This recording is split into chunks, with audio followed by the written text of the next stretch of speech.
அரசாங்கத்தால் வறியவர்களுக்கு வழங்கப்படுகின்ற ஒரு உதவி திட்டம் அந்த குடும்பத்துக்கு மிகப்பெரிய ஒரு ஆதாரமாக இருக்கின்றது. ஆனால் அப்படி வழங்கப்படுகின்ற அந்த உதவுத்தொகை அந்த குறிப்பிட்ட அந்த ஏழை மக்களுக்கு செல்லாமல், அவர்களுடைய வங்கி கணக்குக்கு செல்லாமல் வேறு நபர்களுடைய வங்கி கணக்குக்கு மோசடியாக வைப்பு செய்தால் அந்த வறிய மக்களினுடைய நிலை எப்படி இருக்கும் என்று ஒரு கணம் சிந்தித்து பாருங்கள். இலங்கையில் வறிய மக்களுக்காக வழங்கப்படுகின்ற அஸ்வசும கொடுப்பனவு திட்டத்தில் இப்படியான ஒரு மோசடி இடம்பெற்றிருக்கின்றது. இன்றைய இந்த பதிவில் இது தொடர்பான தகவல்களைத்தான் நான் உங்களோடு பகிர்ந்து கொள்ளப் போகின்றேன். வாருங்கள் வீடியோவுக்குள்ளே போவோம்.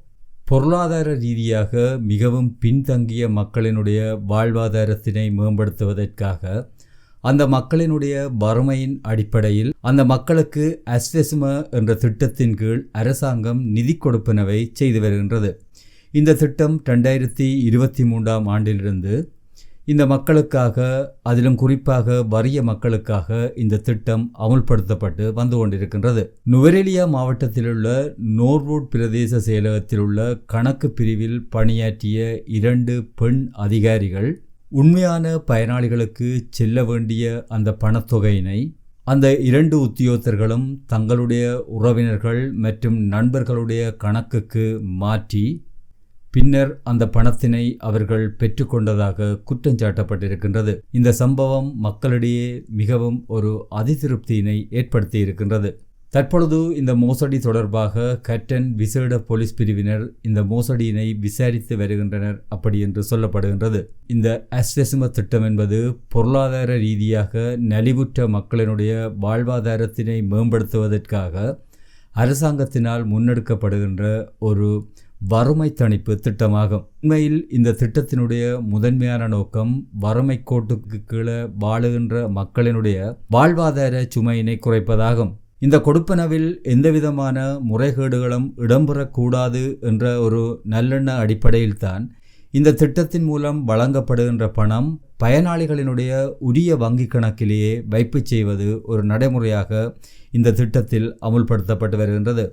ஆனால் இந்த அமைப்பில் உள்ள தகவல் மேலாண்மை அல்லது நிர்வாக குறைபாடுகள் எப்படி இந்த ஒரு பிரச்சனையை இவ்வளவு தூரம் பாரதூரமாக்கி இருக்கின்றதற்கு நோர்வூட் பிரதேச செயலகத்தில் இடம்பெற்ற இந்த சம்பவம் ஒரு சிறந்த உதாரணமாக இருக்கின்றது. நோர்வூட் பிரதேசத்தில் இருக்கின்ற வறுமை கோட்டுக்கு கீழே இருக்கின்ற அந்த மக்கள் தொடர்ச்சியாக நோர்வூட் பிரதேச செயலகத்தில் தங்களுக்கு அஸ்வசும கொடுப்பனவு இதுவரையில் கிடைக்கவில்லை அப்படி என்று முறைப்பாடு செய்து வந்திருக்கின்றனர். ஆனால் இந்த பயனாளிகள் சில வேளைகளில் தவறாக வங்கி கணக்குகளை பிரதேச செயலகத்தில் ஒப்படைத்திருந்தால் அவர்களுக்கு இந்த கொடுப்பனவு செய்வதில் சில தாமதங்கள் ஏற்படுவது ஒரு நிர்வாக குறைபாடாக தொடர்ச்சியாக அந்த பிரதேச செயலகத்தில் காணப்பட்டு வந்திருக்கின்றது. இதன் அடிப்படையில் தான் மக்கள் தொடர்ச்சியாக பிரதேச செயலகத்தில் முறைப்பாடு செய்தாலும் அங்கு அதிகாரத்தில் இருந்த அந்த உத்தியோகத்தர்கள் இந்த மக்களினுடைய குறைபாடு காரணமாகத்தான் இந்த கொடுப்பனவு பிந்தி இவர்களுக்கு கிடைக்கின்றது என்ற அடிப்படையில் இதை பற்றி அவர்கள் பெரிதாக அலட்டிக்கொள்ளவில்லை.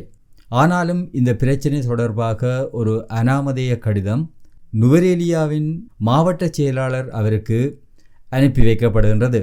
இதனைத் தொடர்ந்துதான் இந்த பிரச்சனை வெளி உலகுக்கு தெரிய வந்தது. இந்த கடிதத்தின் அடிப்படையில் துரிதமாக செயற்பட்ட மாவட்ட செயலாளர் நோர்வூட் பிரதேச செயலாளருக்கு இது தொடர்பாக அறிவித்ததுடன் உடனடியாக விசேட கணக்காய்வு குழு ஒன்று அமைக்கப்பட்டு நோர்வூட் பிரதேச செயலகத்துக்கு அனுப்பி வைக்கப்படுகின்றது. அப்படி அங்கு சென்ற அந்த குழுவினர் தொடர்ச்சியான கணக்காய்வு நடவடிக்கைகளை மேற்கொண்டதன் அடிப்படையில் கணக்கு கிளையில் பணியாற்றிய, அதிலும் குறிப்பாக அஸ்வசும திட்டத்தினுடைய கணக்குகளை கையாண்ட 2 பெண் உத்தியோகத்தர்கள் இந்த மோசடியில் ஈடுபட்டது தெரிய வந்தது. இந்த விசாரணைகளை துரிதமாக செய்வதற்காக இந்த 2 உத்தியோகத்தர்களும் உடனடியாக நுவரெலியா மாவட்டத்தில் உள்ள வேறு பிரதேச செயலகங்களுக்கு இடம் மாற்றப்பட்டார்கள். தொடர்ச்சியாக இந்த மோசடி தொடர்பாக விசாரணைகளில் ஈடுபட்ட கணக்காய்வு குழுவினர் உண்மையான விவரங்களை கண்டுபிடித்தனர்.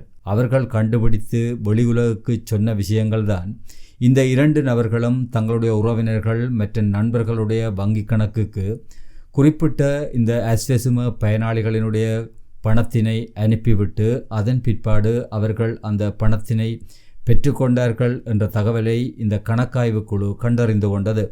இதன் அடிப்படையில் நோர்வுட் பிரதேச செயலர் போலீசாருக்கு ஒரு முறைப்பாட்டினை முன்வைக்கின்றார். அந்த அடிப்படையில் இந்த 2 பெண் உத்தியோகத்தர்களும் கைது செய்யப்படுகின்றார்கள். கிட்டத்தட்ட 10 மில்லியனுக்கு மேற்பட்ட பணம் இவ்வாறு மோசடி செய்யப்பட்டதாக சொல்லப்படுகின்றது. இதுவரை இந்த மோசடியினுடைய உண்மையான பெறுமதி கணக்கிடப்படவில்லை அப்படி என்றும் சொல்லப்படுகின்றது. எட்டன் பிரதேசத்தில் இருக்கின்ற விசேட போலீஸ் பிரிவினரால் கைது செய்யப்பட்ட இந்த 2 பெண் ஊழியர்களும் நீதிமன்றத்தில் முன்னிலைப்படுத்தப்பட்டதுடன் கைது செய்யப்பட்ட இந்த 2 உத்தியோகத்தர்களையும் போலீஸ் காவலில் 2 வாரங்கள் வைத்து விசாரிக்குமாறு நீதிமன்றம் கட்டளையிட்டிருக்கின்றது. இப்பொழுது இந்த 2 உத்தியோகத்தர்களும் போலீஸ் காவலில் வைக்கப்பட்டு விசாரணை நடவடிக்கைகளை எதிர்கொண்டிருக்கின்றனர். உண்மையில் இந்த நாட்டில் வறிய மக்களுக்காக ஒதுக்கப்படுகின்ற பணம் அரச பணம் என்று சொன்னாலும் அது உண்மையில் இந்த மக்களினுடைய வரி பணத்திலிருந்துதான் பெறப்படுகின்றது. மக்களிடம் பெறப்படுகின்ற வரியிலிருந்துதான் அரசாங்கம் நிதியினை திரட்டிக் கொள்கின்றது. இப்படி அரசாங்கத்தால் திரட்டப்படுகின்ற இந்த நிதியிலிருந்துதான் சமூக செலவுகளையும் அரசாங்கம் செய்கின்றது.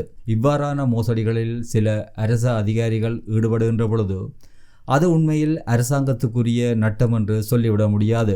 அது இந்த இலங்கையில் இருக்கின்ற ஒவ்வொரு குடிமகனும் தாங்க வேண்டிய அல்லது ஒவ்வொரு குடிமகனும் செலுத்திய அந்த வரிப்பணத்திலிருந்துதான் இந்த மோசடி இடம்பெறுகின்றது என்பதை ஒவ்வொருவரும் புரிந்து கொள்ள வேண்டும். உண்மையில் அரசாங்கத்தினுடைய பணம் என்பது அது மக்களுடைய பணம்தான்.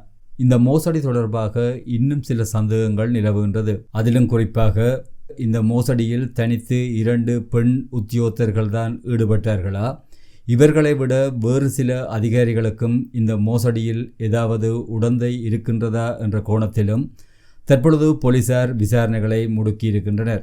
இதைவிட மக்களாலும் சமூக ஆர்வலர்களாலும் இன்னும் சில கேள்விகள் முன்வைக்கப்படுகின்றது. அஸ்வசும திட்டம் 2023ஆம் ஆண்டிலிருந்து இலங்கையில் அமுல்படுத்தப்பட்டு வந்து கொண்டிருக்கின்றது. இந்த மோசடி 2024ஆம் ஆண்டிலிருந்து 2026ஆம் ஆண்டு வரையான அண்ணளவாக 2 வருட காலப்பகுதியில் இது இடம்பெற்றிருக்கின்றது.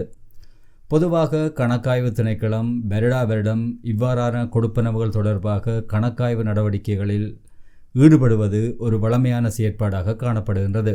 அப்படி 2 வருடங்களாக கணக்காய்வு திணைக்களம் இந்த கொடுப்பனவுகள் தொடர்பாக கணக்காய்வினை செய்யவில்லையா என்ற கேள்வியும் தற்பொழுது எழுகின்றது.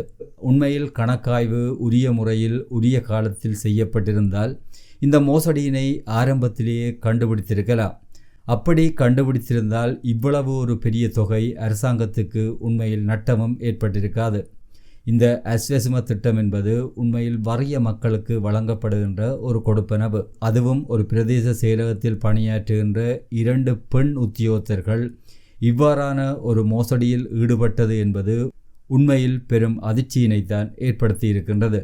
இந்த 2 பெண் ஊழியர்களும் இந்த வறுமைப்பட்ட மக்களுக்கு வழங்க வேண்டிய இந்த நிதியினை கையாடல் செய்தது தொடர்பாக நீங்கள் என்ன நினைக்கின்றீர்கள் என்பதை கொமெண்ட்ஸில் பதிவிடுங்கள். மீண்டும் இன்னுமோர் காணொளியில் உங்களை சந்திக்கும் வரை உங்களிடமிருந்து விடைபெற்றுக் கொள்கின்றேன். நன்றி, வணக்கம்.